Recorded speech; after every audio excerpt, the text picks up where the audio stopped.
الحمد لله رب العالمين والصلاة والسلام على سيد الأنبياء والمرسلين نبينا محمد وعلى آله وصحبه أجمعين أما بعد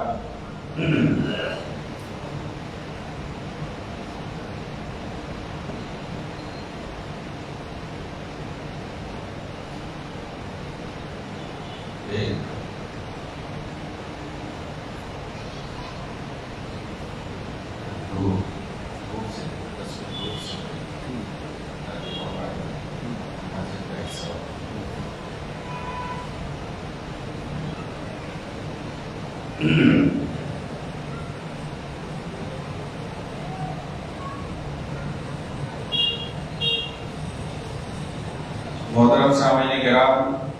اور دیگر ناظرین، آپ کے سامنے ایک بار پھر میں شیخ محمد بن عبد الوہاب رحمہ اللہ کی کتاب الاصول الثلاثہ اور اس کی شرح لے کر حاضر ہوا ہوں، جس کے اندر مصنف رحمہ اللہ نے عقیدہ توحید اور اس سے متعلق تمام امور کو اختصار سے بیان کیا ہے۔ پچھلے درس کے اندر ایمان کے ارکان پہ ہماری گفتگو چل رہی تھی۔ اللہ رب العالمین پر ایمان لانا اور اس کے رسولوں پر، اس کی کتابوں پر، اس کے رسولوں پر اور اس کی کتابوں پر ایمان لانے کا کیا مطلب ہے، اس تعلق سے باتیں ہوئی تھی۔ چنانچہ خلاصہ کے طور پر یہ معلوم ہونا چاہیے کہ اللہ رب العالمین نے کتاب اللہ کے اندر، قرآن پاک کے اندر جن رسولوں کے بارے میں تفصیلی ذکر کیا ہے، ان کی زندگی کے بارے میں، ان کی رسالت اور ان کی دعوت دین کے بارے میں، ان کی اقوام کے، ان کی قوموں کے بارے میں جو بھی تفصیل سے قرآن میں وارد ہوا ہے، آپ دیکھیں گے موسیٰ علیہ السلام اور آپ کی قوم کے بارے میں تفصیل سے ذکر کیا گیا، اور مختلف جگہوں پر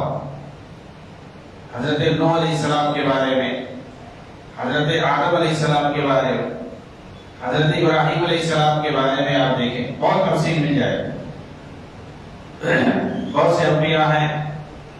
ان کا ذکر کہیں آیا ہے، ایک جگہ آیا ہے، اور کسی کا مختلف جگہوں پر آیا ہے۔ آپ دیکھیں حضرت یوسف علیہ السلام کے بارے میں صرف ایک جگہ آیا ہے، لیکن تفصیل سے آیا۔ تو جس نبی کے بارے میں، جس رسول کے بارے میں جس قدر قرآن کے اندر وارد ہوا ہے، جتنا وارد ہوا ہے، نام سے لے کر کام تک، ان کی ذمہ داری تک، اور انہوں نے اللہ کے دین کو، اس کے پیغام کو ان کی قوموں تک جو انہیں پہنچانا تھا، انہیں پورا پہنچا دیا۔ اور یہ ایمان رکھنا کہ اللہ رب العالمین نے تمام رسولوں کو، تمام نبیوں کو ایک ہی حکم دیا تھا، وہ اللہ رب العالمین کے دین کو لوگوں تک پہنچانا۔ وہ کیا ہے کہ لوگ صرف اللہ رب العالمین کی عبادت کریں، اور جو لوگ بھٹکتے ہیں راہ راست سے،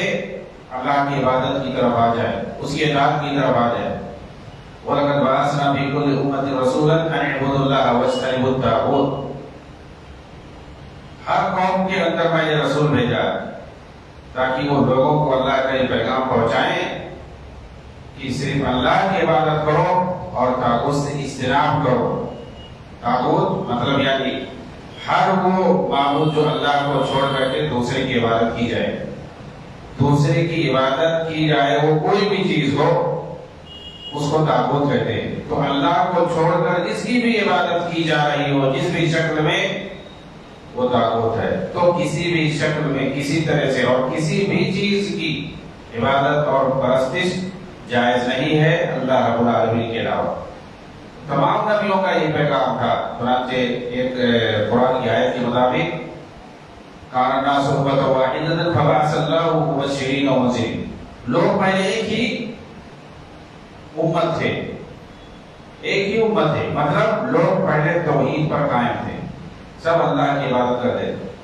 لیکن بعد میں جب لوگوں کے اندر، انسانوں کے اندر شرک پیدا ہوا تو پھر اللہ نے رسولوں کا اور نبیوں کا سلسلہ جاری کر دیا، اور سب سے پہلے رسول جو ہے وہ نوح علیہ السلام ہے۔ آپ جانتے ہیں کہ نوح علیہ السلام کی قوم میں کیسے شرک داخل ہوا، اور انہوں نے اپنے بزرگوں کی عقیدت میں، محبت میں ان کی تصویریں بنا دی، پھر شیطان نے انہیں بہکایا، انہی تصویروں کی وہ لوگ پرستش کرنے لگے، اس کے بعد مجسمے بنا لیے۔ تو بزرگوں سے ان کی جو ہے بیجا محبت اور غلو کرنا، غلو کی حد تک، یہ غلو کرنا محبت میں، اور بزرگوں کے نام پہ، ولیوں کے نام پہ انہیں اللہ کے برابر کر دینا، یہاں تک تو ان کی پرستش ہو گئی، شیطان بہکاتا ہے دھیرے دھیرے۔ اور اس میں دوسری وجہ بتائی گئی ہے کہ علم جو ہے ختم ہو گیا، جہالت عام ہو گئی، تو جہالت کی وجہ سے اور غلو کی وجہ سے کسی چیز میں حد سے آگے بڑھنا، کہ ایسے اور ویسے دین کی خدمت، جتنے بھی لوگ آئے مسلمانوں ہی کے اندر، امت اسلامیہ کے اندر، امت محمدیہ کے اندر بہت سارے لوگ پیدا ہوئے، صحابہ سے بڑا اللہ کا ولی کوئی نہیں ہو سکتا۔ انہوں نے جو دین کی خدمت کی ہے، نبی پاک صلی اللہ علیہ وسلم سے دین کو سیکھ کر کے، آپ کی تربیت پا کر کے، انہوں نے قرآن کی تعلیم کو جس طریقے سے لوگوں تک پہنچایا ہے، دنیا تک جس طریقے سے اللہ کے دین کو پہنچایا ہے، اور جس خلوص اور محبت سے اللہ کے دین کو عام کیا ہے، دین کی خدمت کی ہے، اس طریقے سے بہتی دنیا تک، قیامت تک کوئی نہیں کر پائے گا۔ انہوں نے جو خدمت کی ہے دین کے لیے، کیسے وہ پوری دنیا میں پھیل گئی۔ اللہ کے رسول جب تک تھے، صحابہ کرام آپ سے دین حاصل کرتے تھے، انہوں نے دیکھا قرآن نازل ہو رہا ہے، وہی کیسے نازل ہو رہا ہے، اور سب کچھ انہوں نے اللہ کے رسول سے سیکھ کر کے جو سیکھا اسے دنیا تک پہنچا دیا۔ مینوان انہوں نے جو خدمت کی ہے اور جو کام کیا ہے وہ کوئی نہیں کر سکتا۔ میں اس لیے کہہ رہا ہوں کیونکہ بعد میں لوگوں کے اندر غلو پیدا ہوا، اپنے اماموں کے کہیں، اپنے مرشدوں اور پیروں کے کہیں، وہ اللہ کے اتنے بڑے ولی تھے، انہوں نے یہ کام کیا، انہوں نے وہ کام کیا دین کے لیے، اللہ کے لیے۔ کوئی کتنا بھی بڑا آدمی ہو، صحابہ سے بڑھ کر کوئی نہیں ہو سکتا ہے۔ ان سے سب سے زیادہ ہماری محبت اگر کسی سے ہونی چاہیے تو صحابہ کرام ہیں۔ ان سے بڑا اللہ کا ولی اور بزرگ کوئی نہیں ہو سکتا ہے۔ بے لوث انہوں نے اللہ کی راہ میں جو جہاد کیا، دین کو پھیلایا، عام کیا، دین کی جو خدمت کی، توحید کی جس طرح سے انہوں نے خدمت کی، شرک کو، بت پرستی کو جس طریقے سے انہوں نے مٹایا، اللہ کے رسول صلی اللہ علیہ وسلم کے ایک اشارے پر وہ لوگ دوڑتے تھے، بھاگتے تھے کہ بھلا جگہ جانا ہے، وہاں پر بت ہے اس کو گرانا ہے، مجسمہ کو گرانا ہے، قبر اگر کوئی ایک بالش سے اوپر ہو جائے اس کو ڈھا دینا ہے، ساری چیزوں کو کون یہ سب کیا؟ اللہ کے رسول صلی اللہ علیہ وسلم کے زمانے میں صحابہ کرام نے وہ سب کام کیا۔ آج یہ سب مسلمان وہی سب مجسمہ بنا کر کے، قبر بنا کر کے، اس کے اندر جو ہے ولی اور بزرگ ہے، فلاں ہے، فلاں ہے، انہوں نے یہ کیا، وہ کیا، انہیں کی جو ہے پرستش کرنے کا دیکھا جائے تو عقیدت میں، محبت میں، غلو میں۔ ارے ٹھیک ہے، انہوں نے خدمت کیا ہے دین کی، وہ بہت بڑے امام ہیں، وہ بہت بڑے بزرگ ہیں، اچھی بات ہے، ان کی آپ قدر کیجیے، اور انہوں نے جو کام کیا ہے اس پر ان کی تعریف کیجیے، ان کے لیے دعائیں مغفرت کیجیے۔ اور جو سب سے بڑی چیز ہے کہ انہوں نے دین کی خدمت کی ہے، ان کے جو کارنامے ہیں اس کو دیکھ کر کے اس پر ہم بھی عمل کریں۔ انہوں نے اگر اچھا کام کیا ہے تو وہ ہمارے لیے آئیڈیل ہے، ہم اس کو آئیڈیل بنا کے اسے عمل کریں، یہ اصل ہونا چاہیے۔ جو بھی اچھا کام کر رہا ہے دین کے لیے تو اس کے اس اچھے کام میں ہمیں ان کو اسوہ بنانا چاہیے، نمونہ بنانا چاہیے کہ انہوں نے یہ کام کیا اور اللہ کے یہاں یہ مقبول ہوئے یا ان کا بڑا مقام ہے، تو ویسے ہمیں بھی کرنا چاہیے۔ اور ہر کوئی جو دین کا کام کر کے گیا ہے، دین کے لیے جو خدمت کر کے گیا ہے، وہ یہی کہتے تھے، وہ یہی کہتے تھے، وہ لوگوں کو یہی تبلیغ کرتے تھے کہ ہماری جو ہے تقلید نہیں کرنا اور بیجا ہماری تعریفیں نہیں کرنا اور ہماری ہر بات کو نہیں ماننا، جو قرآن اور حدیث کے مطابق ہوگی اس کو سننا اور اس پر عمل کرنا، اور کتاب و سنت کے خلاف اگر ہماری بات ہوگی اسے دیوار پر مار دینا۔ بعد میں لوگوں نے عقیدت میں، محبت میں غلو سے کام لیا اور ان کو کہاں سے کہاں تک پہنچا دیا، ہر طرح کے طبقے پائے جاتے ہیں۔ تو نبیوں کو اور رسولوں کو بھی لوگوں نے پچھلی قوموں میں انہوں نے اللہ کے مقام تک پہنچا دیا۔ آپ دیکھیں بنو اسرائیل کو دیکھیں، یہود و نصارہ کو دیکھیں۔ ایسے حضرت نوح علیہ السلام کے زمانے میں جب ان کی قوم کے اندر جہالت آئی تو انہوں نے اپنے بزرگوں کو، ولیوں کو بڑا مقام دے دیا، ان کی پرستش کرنے لگے۔ تو نبیوں کی ضرورت پڑتی تھی، جب شرک پیدا ہوتا تھا کسی قوم کے اندر، وہاں پر اللہ رب العالمین نبی اور رسول بھیجتا تھا، اور قیامت تک کوئی نبی اور رسول نہیں آئے گا نبی آخر الزمان کے بعد۔ تو نبیوں پر ایمان لانے میں یہ بھی شامل ہے کہ ہم یہ عقیدہ رکھتے ہیں کہ محمد صلی اللہ علیہ وسلم یہ آخری پیغمبر ہے، آخری نبی ہے، قیامت تک اب کوئی نہیں آئے گا۔ اب دنیا میں جو بھی لوگ ہوں گے نبی کے وارثین ہوں گے، جن کو ہم علماء کہتے ہیں، یہی لوگوں کو نبی کا پیغام پہنچائیں گے، اور نبی کی جو ذمہ داری تھی یہ لوگ ادا کریں گے۔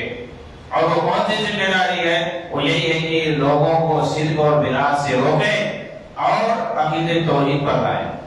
اللہ کی عبادت اور پرستش کی طرف لائیں، اور شرک جیسے گناہ کبیرہ جو کہ ایسا گناہ ہے، یہی ایک گناہ ایسا ہے قرآن کریم کے اندر جس کے بارے میں اللہ نے فرمایا کہ جو کبھی نہیں معاف کر سکتا اگر وہ اس پر مرتا ہے تو، اور باقی گناہوں کے بارے میں معاف کر سکتا ہے، لیکن شرک کو اللہ تعالیٰ معاف نہیں کر سکتا ہے۔ تو یہ انبیاء کی ذمہ داری تھی، اور اس ذمہ داری کو اس امت کے علماء جو ہے پورا کریں گے، ادا کریں گے، اور شرک پر بولیں گے، شرک پر نکیر کریں گے، بدعات پر نکیر کریں گے، تاکہ یہ چیزیں اس امت کے اندر سے ختم ہو جائیں، اس امت کے اندر بدعات اور شرک یہ سرایت نہ کرے، کیونکہ جو آدمی شرک میں مبتلا ہوتا ہے اللہ رب العالمین اس کے کسی بھی عمل کو قبول نہیں کرتا، اور جو بدعات میں مبتلا ہوتا ہے وہ سنت سمجھ کر کے، دین سمجھ کر کے عمل کرتا ہے، وہ کبھی توبہ نہیں کر سکتا ہے۔ بدعتی کو توفیق نہیں ہوتی ہے بدعت سے توبہ کرنے کی، کیوں؟ اس لیے کہ اس کو دین سمجھ رہا ہوتا ہے، اس کو سنت سمجھ رہا ہوتا ہے، بلکہ اس بدعت پہ جو عمل نہیں کرتا ہے وہ اس کو گمراہ سمجھتا ہے۔ وہ بدعتی خود دوسرے کو گمراہ سمجھتا ہے جو اس کی بدعت پر اگر کوئی عمل نہ کرے، اس کے شرکیہ اور بدعتی کام پہ اگر کوئی عمل نہ کرے تو اس کو وہ گمراہ سمجھتا ہے، اس کو وہ گستاخ رسول سمجھتا ہے۔ تو آخر وہ کیسے اس کو چھوڑ سکتا ہے، کیسے اس کو جو ہے چھوڑ کر کے اس سے توبہ کر سکتا ہے؟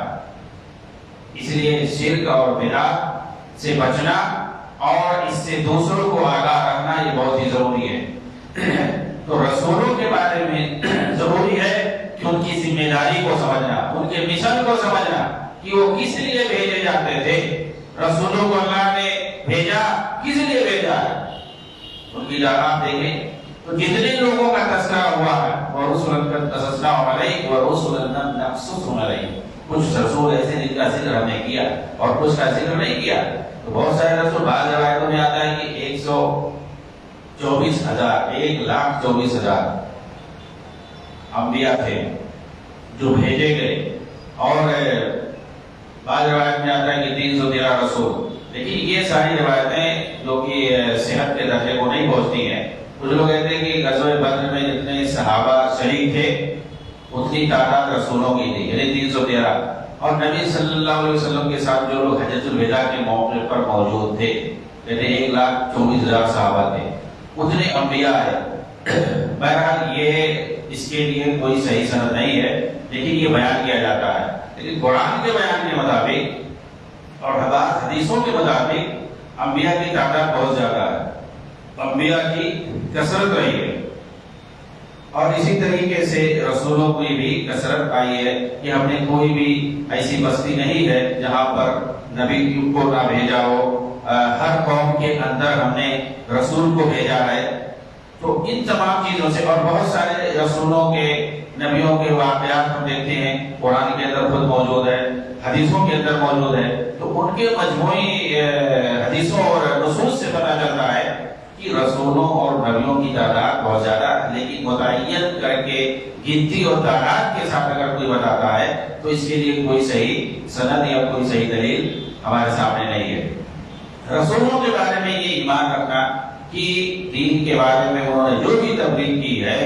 ان سے کوئی غلطی نہیں ہوئی ہے، وہ معصوم الخطا ہوتے ہیں۔ رسالت کی جو بھی انہیں ذمہ داری دی گئی ہے اللہ کے پیغام کو پہنچانے کے لیے، اس کو انہوں نے پورا پہنچا دیا ہے۔ اور یہ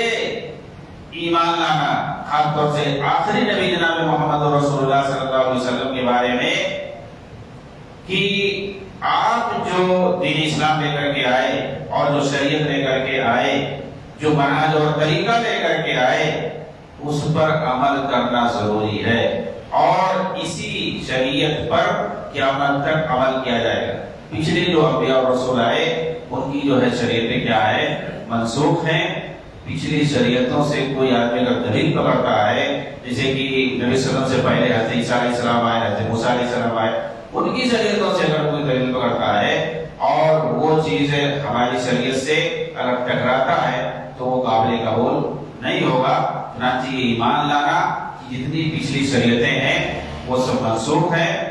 محمد صلی اللہ علیہ وسلم کی لائی ہوئی شریعت جو ہے یہی سب پر واجب ہے، سب پر عمل کرنا واجب ہے، اور یہ کہ نبی پاک صلی اللہ علیہ وسلم پوری کائنات کے لیے نبی اور رسول بنا کر کے بھیجے گئے ہیں، خواہ وہ انسان ہو یا جنات ہو۔ اسی طریقے سے انسانوں میں کوئی بھی ہو، یہودی ہو، نصرانی ہو، مسلمان ہو یا غیر مسلمان ہو، آپ صلی اللہ علیہ وسلم پوری دنیا کے لیے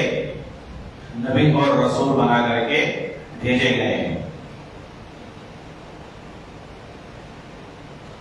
پانچواں جو رکن ہے ایمان کا وہ آخرت پر ایمان لانا۔ ہر انسان کی آخرت کہتے ہیں کہ اس کی موت ہی سے شروع ہو جاتی ہے۔ انسان مر گیا، اس پر گویا قیامت قائم ہو گئی۔ چنانچہ ایک حدیث کے اندر آیا کہ آپ صلی اللہ علیہ وسلم نے فرمایا جب آدمی مر جاتا ہے تو اس کی قیامت شروع ہو جاتی ہے، یعنی جس دن انسان اس دنیا سے منتقل ہوتا ہے اور زمین کے بطن میں جاتا ہے وہیں سے آخرت کا دن اس کا شروع ہو جاتا ہے۔ اسی لیے آخرت پر ایمان لانے میں قبر کے عذاب اور اس کی نعمت پر ایمان لانا بھی شامل ہے۔ ایک حدیث کے اندر اللہ کے رسول نے فرمایا انما القبر روضۃ من ریاض الجنہ اور حفرۃ من حفر النار، کہ قبر جو ہے یہ جنت کے باغوں میں سے ایک باغ ہے یا جہنم کے گڈھوں میں سے ایک گڈھا ہے۔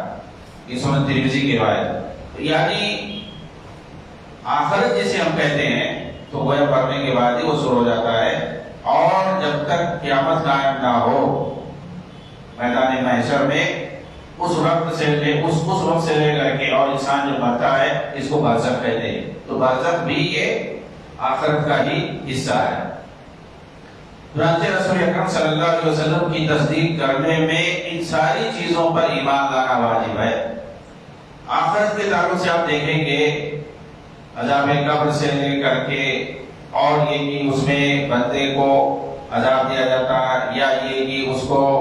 نعمت سے نوازا جاتا ہے، بعض روایتوں میں کہ جنت کی کھڑکی کھول دی جاتی ہے اگر وہ نیک بندہ ہوتا ہے، اور عذاب کی کھڑکی کھول دی جاتی ہے جہنم سے اگر وہ برا بنتا ہے۔ بہت ساری چیزیں اصل میں عذاب آخرت کا بہت سارے لوگ انکار کرتے ہیں، تو صحیح حدیثوں سے اور قرآن میں بھی خود اشارے موجود ہیں اور بہت ساری حدیثوں سے بھی پتہ چلتا ہے کہ عذاب کے اندر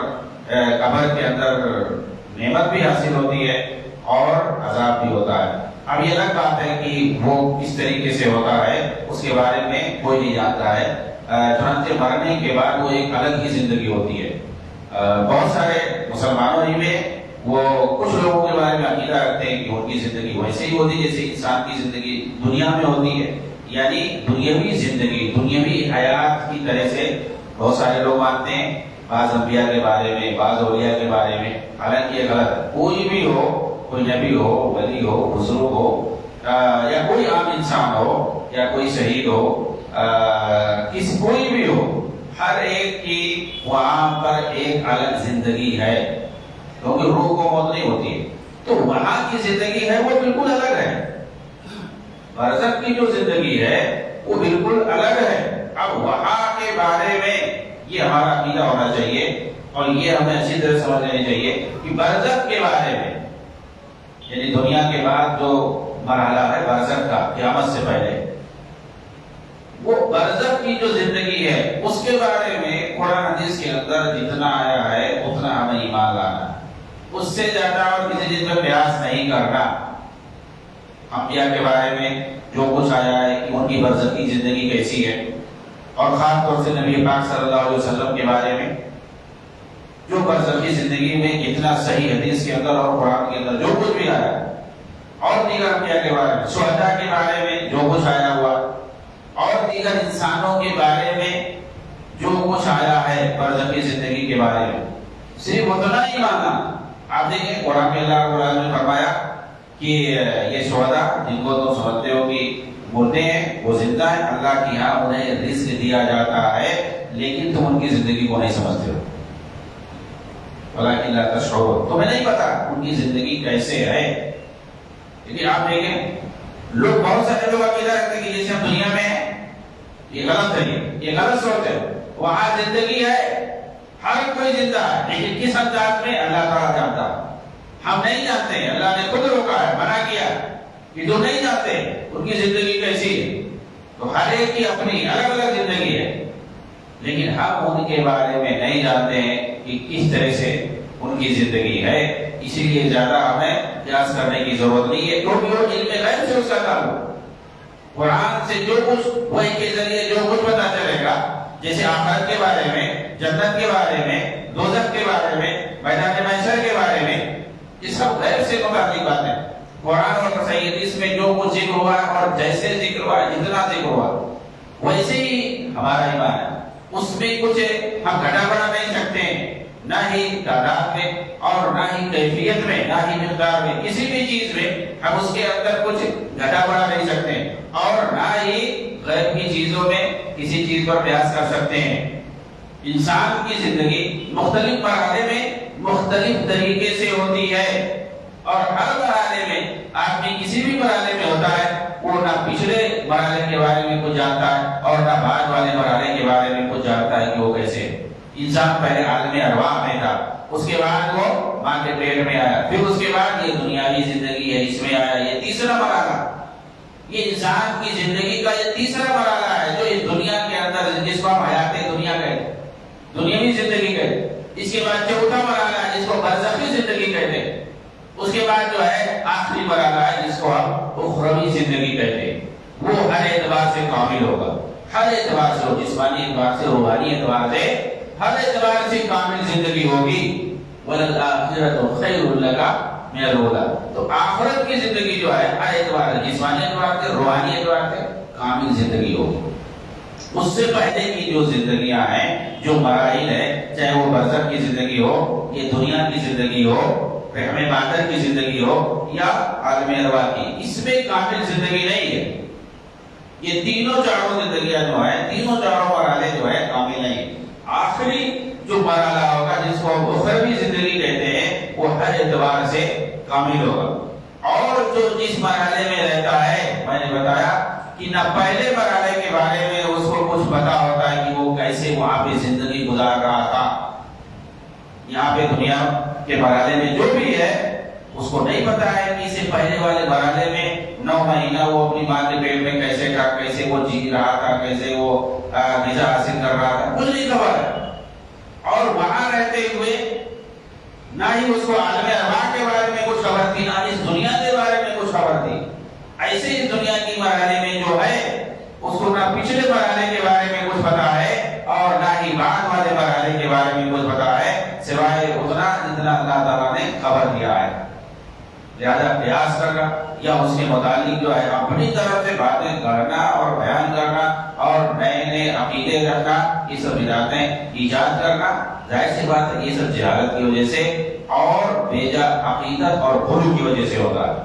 یہ دونوں چیزیں جب کسی امت کے اندر آتی ہیں تو وہاں پہ شرک اور بدعت پیدا ہوتی ہے۔ کیا؟ بیجا عقیدت اور غلو، محبت میں غلو کرنا۔ وہ جس مقام پہ، جو مقام اللہ تعالیٰ نے جس کا جتنا طے کیا ہے، اس سے اس کو اوپر اٹھانا۔ اللہ کے رسول نے اسی لیے مرتے وقت آپ نے فرمایا تھا لا تطرونی کما اطرت النصارى عیسی ابن مریم، لوگوں کو مخاطب ہو کر کے فرمایا تھا کہ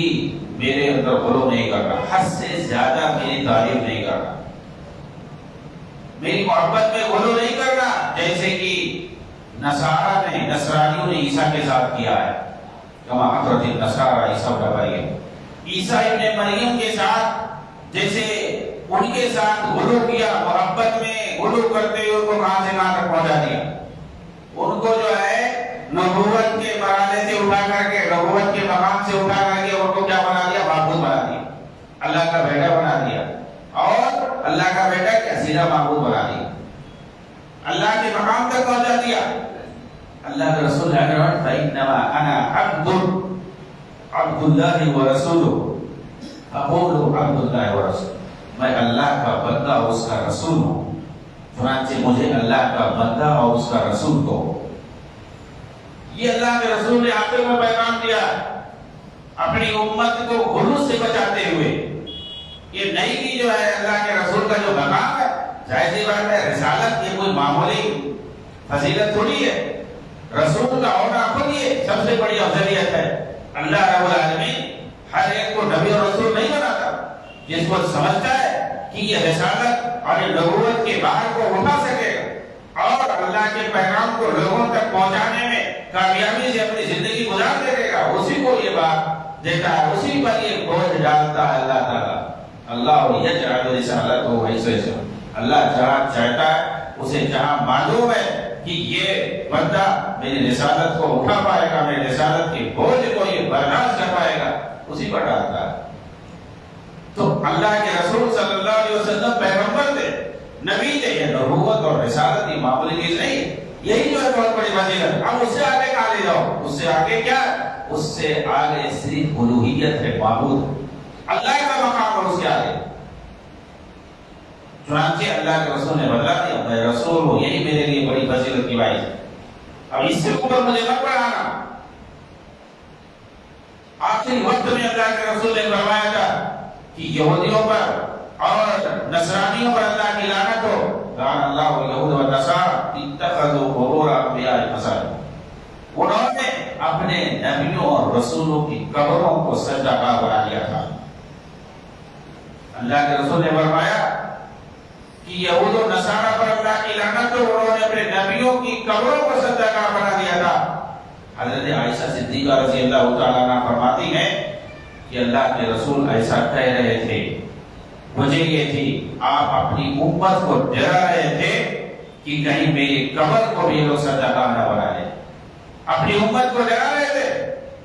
کہ دیکھنا میری قبر کو تم لوگ سجدہ گاہ نہ بنانا، لا تجعلوا قبری عیدا، یہاں پر میلا ٹھیلا نہیں لگانا میری قبر کے پاس آ کر کے۔